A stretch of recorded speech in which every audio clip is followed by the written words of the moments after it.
The rain poured mercilessly outside, drumming against the shattered windows of St. Mary's Hospital, an abandoned facility that had been shut down after the deadly COVID outbreak years ago. The locals never spoke about it. Those who did whispered rumors of missing bodies, wandering shadows, and voices echoing in the empty hallways. The journalist's investigation, Nathan Carter, a 32-year-old journalist, tightened his raincoat as he stood before the rusted hospital gates. He had been assigned to investigate the abandoned hospital's history for an online horror documentary. His sources hinted at disturbing events, patients who had died but were never recorded in official documents. With a flashlight in one hand and his camera strapped to his chest, Nathan stepped through the broken entrance doors. The moment he entered, a chilling gust of air blew past him, carrying a faint, decayed scent. The hospital had been left in complete disarray. Dust-covered wheelchairs, torn curtains, and rusted ivy stands cluttered the halls. The faint sound of dripping water echoed in the distance. Nathan exhaled sharply.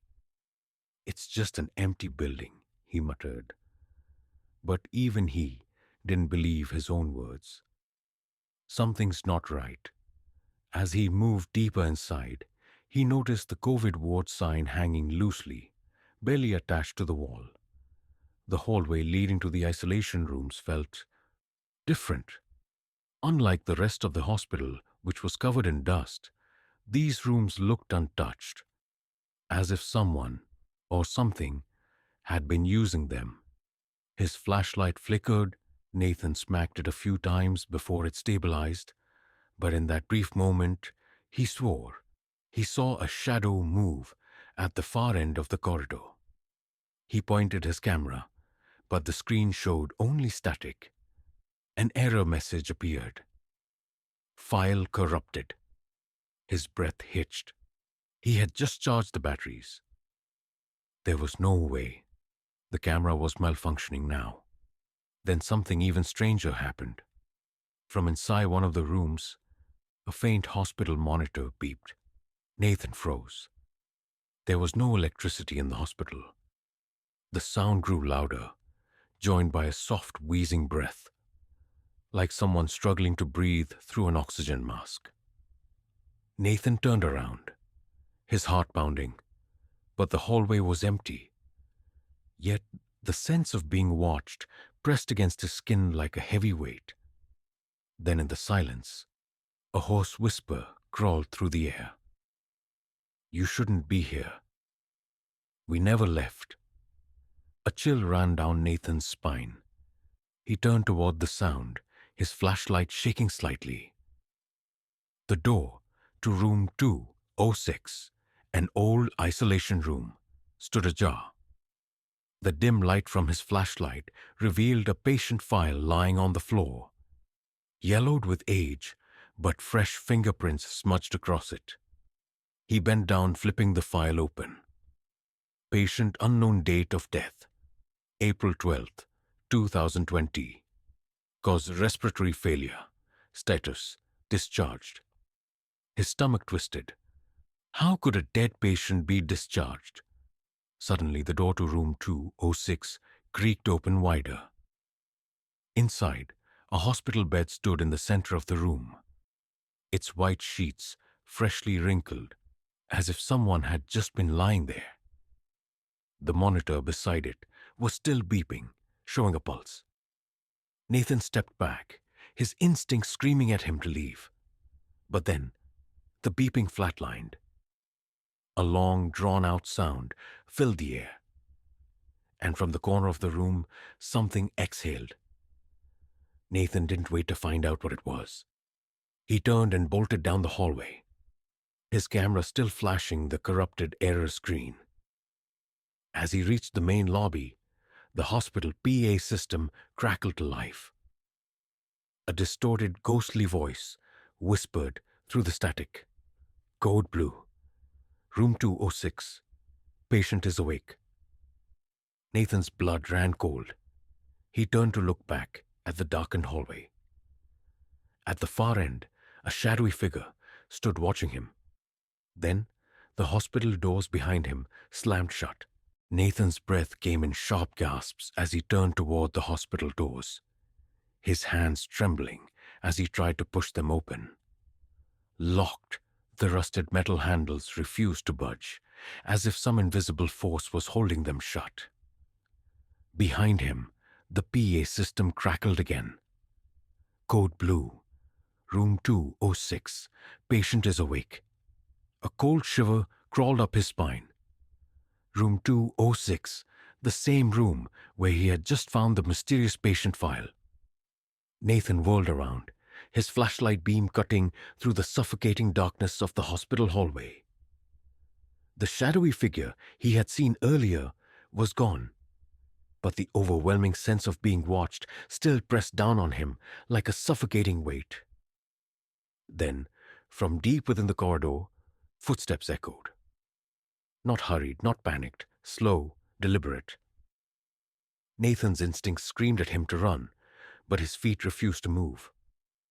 The air grew thick with the sharp, sterile scent of antiseptic, too strong, too fresh. And then he heard it. A faint, labored breathing, like someone struggling through an oxygen mask. Nathan swung his flashlight toward the sound and froze. At the far end of the corridor, a hospital bed was rolling toward him on its own. The wheels creaked, their rusty metal grinding against the tiled floor.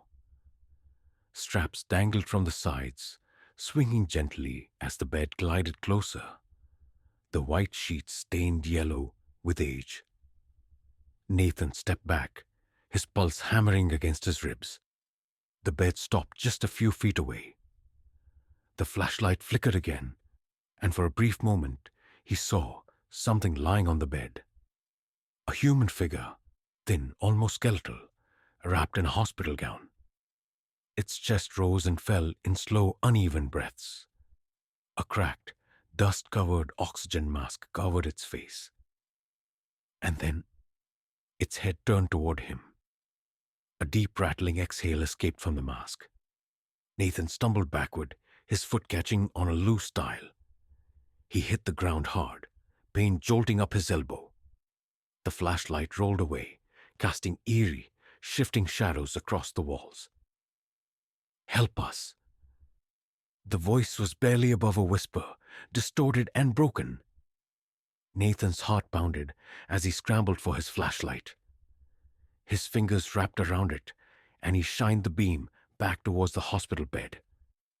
Empty, the bed stood still, motionless, as if it had never moved. The oxygen mask lay on the pillow, deflated. Nathan swallowed hard, forcing himself to his feet. He needed to get out. Now, he turned sharply and sprinted down the hallway, his footsteps echoing. The walls seemed to narrow around him, the peeling wallpaper curling like grasping fingers. Then, he heard something behind him. Not footsteps, something dragging. A sickening wet scrape against the floor, like a body being pulled. Nathan's breath hitched.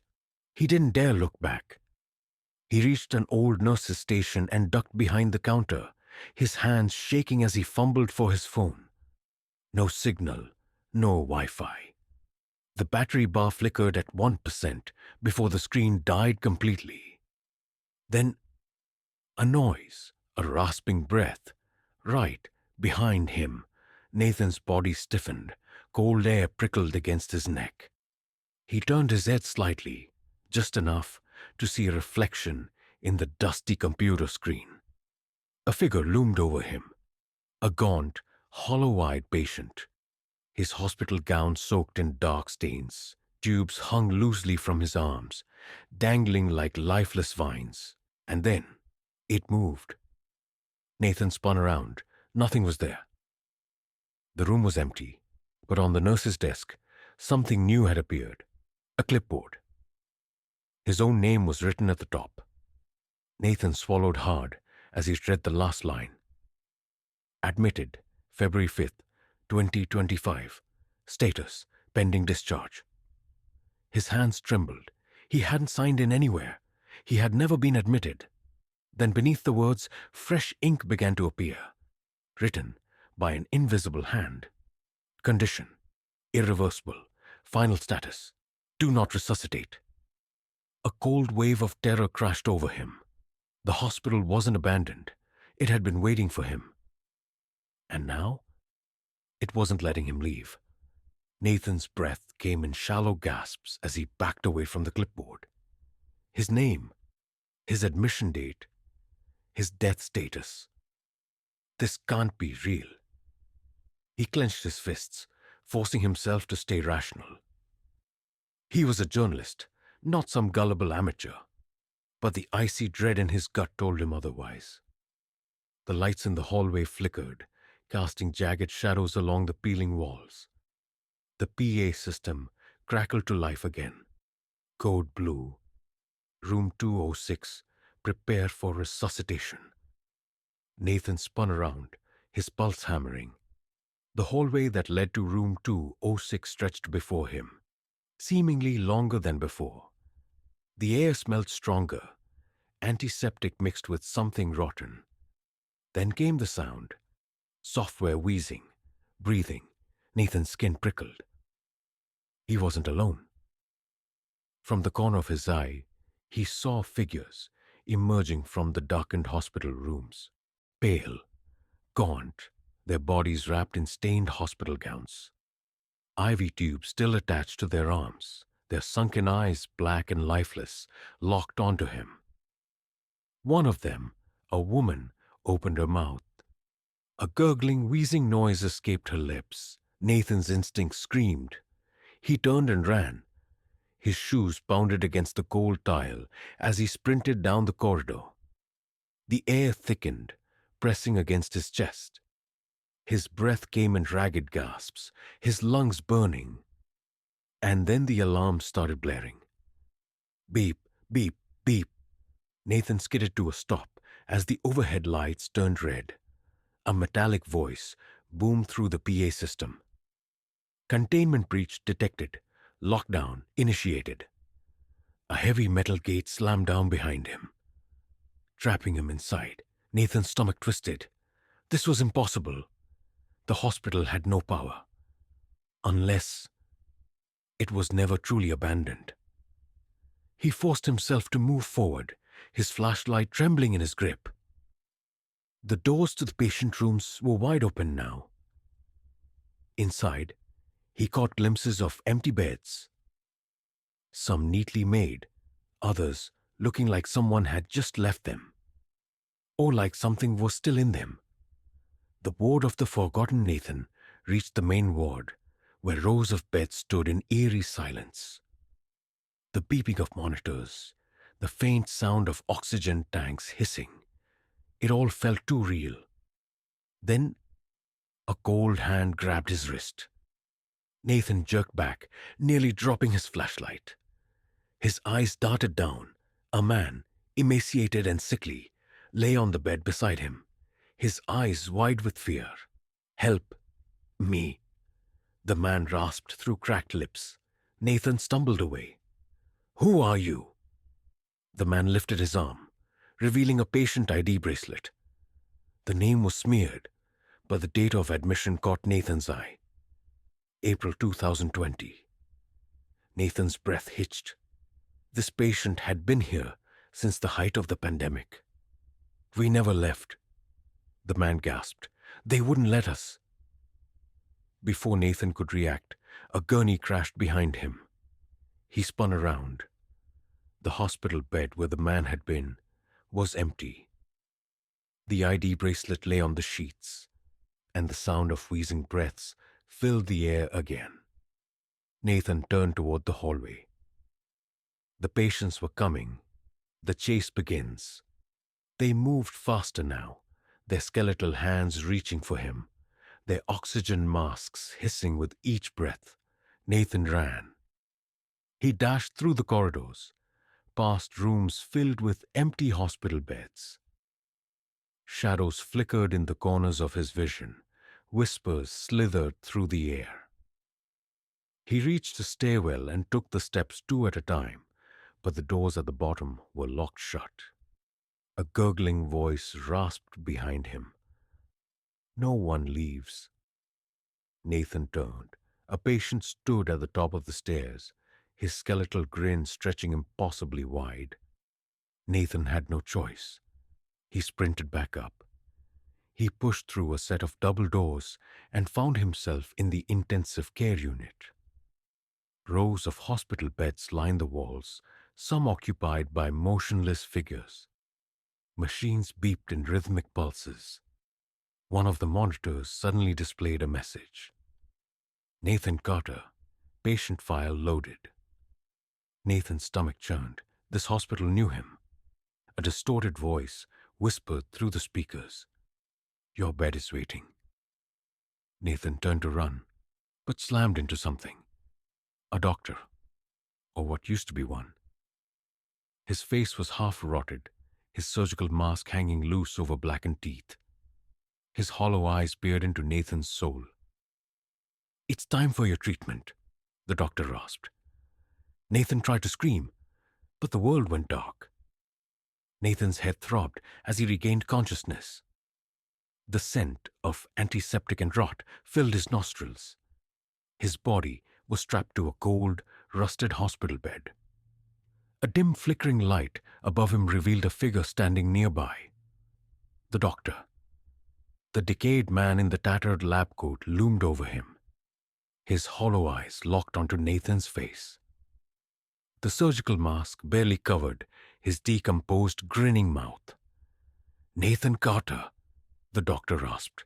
"You shouldn't have come here." Nathan struggled against the restraints, his heartbeat thundering. "Let me go." The doctor ignored him, lifting a massive syringe filled with a dark, viscous liquid. "You're already infected," he whispered. Nathan's blood ran cold. "Infected?" He shook his head violently. "No, I'm not. I'm fine." The doctor chuckled, a sound like bones scraping together. "That's what they all said." Then, with inhuman speed, he plunged the syringe toward Nathan's arm. Nathan screamed. Crash! The door to the operating room burst open. A woman, dressed in a tattered nurse's uniform, stood there, her face pale but human. "Run!" she shouted. She rushed forward and slammed a metal tray against the doctor's head. The impact sent the creature stumbling back, giving Nathan just enough time to yank free of his restraints. His body screamed in protest, but he forced himself to move. He had to get out. The nurse grabbed his wrist. "This way!" They darted through the dark hallways, Nathan gasping for breath. "Who are you?" "Dr. Elaine Porter," she said hurriedly. "I was a researcher here, before everything went wrong." Nathan's mind raced. "You're alive?" Elaine's face darkened. For now. Behind them, a monstrous screech echoed through the halls. The doctor was coming. Elaine turned a sharp corner and pushed open a rusted door, revealing a dark stairwell leading downward. Nathan hesitated. The basement. Elaine's eyes were filled with urgency. "It's the only way out." Nathan swallowed hard. Whatever was down there, it had to be better than what was chasing them. Without another word, they plunged into the darkness below.